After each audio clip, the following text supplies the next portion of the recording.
Next up, we are going to fit our ribbon into our shoe before we sew it. When you are setting your ribbons in place in your shoe, you're going to want to wear all of your padding. Now, people are always asking, how do you get your pointe shoes to show your arch so well? Here's my second tip. When I'm sewing my ribbons, I try to make sure that it's hugging my arch. So if I put it too low, it's going to be pulling up through here. And for some dancers, they put them up really high. But again, it doesn't really pull in at where my foot curves. So let me show you without the shoe what this looks like. Essentially, what you want to feel inside your shoe is that ribbon coming up and just hugging your arch. That way when you point your foot, it pulls in to where your foot curves. See that? Now this one will make your foot look really nice, but also it'll help you break in your shoes properly. If your shoe starts to bend or break too low, it will no longer push forward and support your foot. That's what we say our pointe shoe broke. And when that happens, you pretty much have to replace your shoes. However, if you can get your shoe to bend and break into your arch, then it'll still support your foot, but it'll also have this beautiful curve and show the nice curve of your foot.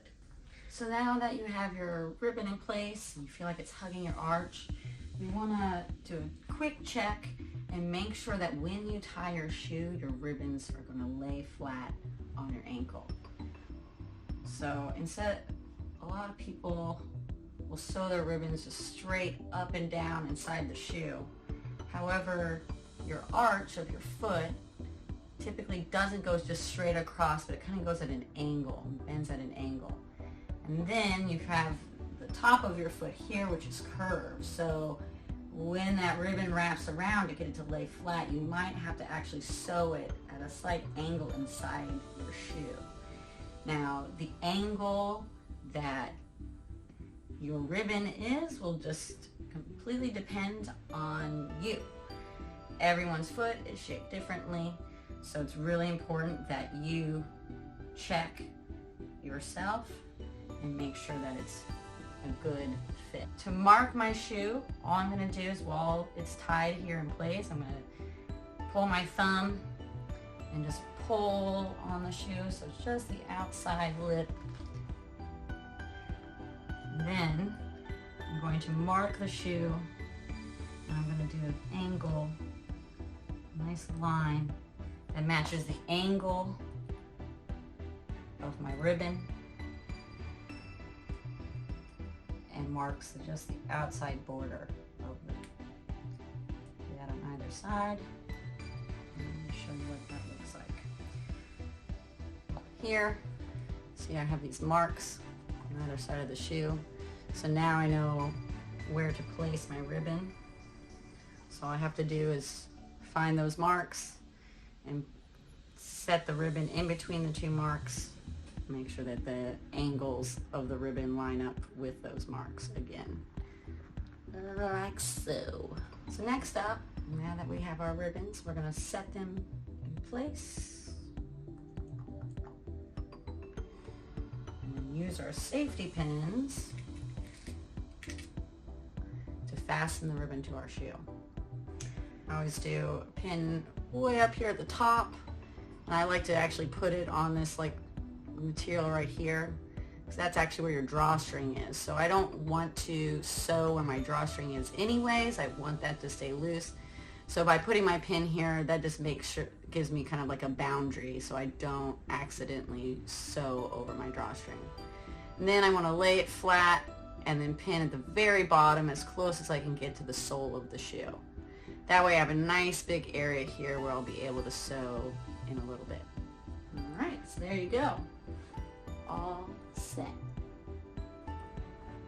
Because your arches are different on either foot, you now want to designate your left and your right. So what I'm going to do here, this is my left one that I just created. And what I like to do is just on the inside of the shoe, on the cotton part, just put in like a little L. Sometimes I put a star on my left side because I'm a lefty. Whatever mark works for you, that helps you just quickly see that this is the left shoe and that one's the right. Try not to write on the sole of your foot.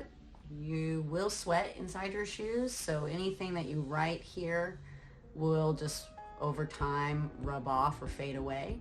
So that's why I always recommend just on the side, usually on the inside arch area, because it's a little space there, tends not to get rubbed off or sweat or anything like that. So now that your safety pins are in place, you want to keep them there throughout your sewing to make sure that the ribbons don't move on you. Sometimes when you're jostling around and all these ribbons swinging around, things shift on you. So you spend all this time sewing your shoes and then there's like one ribbon's like 2 inches out of place. So to make sure that you don't make any of those random mistakes that will end up costing you lots and lots of extra sewing time, you want to just make sure that those safety pins stay where they are.